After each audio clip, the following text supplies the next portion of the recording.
ஆமா, சங்கீதம். உங்களுக்கு தலைப்பு வந்து சங்கீதம் 46:1.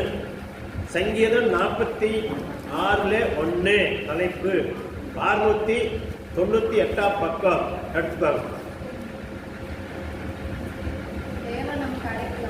தேவன் நம்மளுக்கு அடைக்கலமும் பலனும் ஆபத்து காலத்தில் அனுகூலமான துணையுமான. தேவன் எப்படி இருக்கார்? இங்க வந்திருக்கிறல்லா தேவ பிள்ளைகளுக்காக தேவன் சொல்கிற வார்த்தை, ஆபத்து காலத்தில் உங்களுக்கு எப்படி இருப்பாரா? அனுகூலமா இருப்பாரா? அடைக்கலமானவரா இருப்பாரா? இங்க வந்ததுக்கெல்லாம் உங்களுக்கு என்னன்னா தேவனுடைய வார்த்தை, இந்த வார்த்தையை நீங்க தலைப்பா வைத்துக் கொள்ளுங்க. இந்த தலைப்பில் என்ன நடக்குதோ என்ன பேசுறாரோ அதை நம்ம கேட்கலாம்.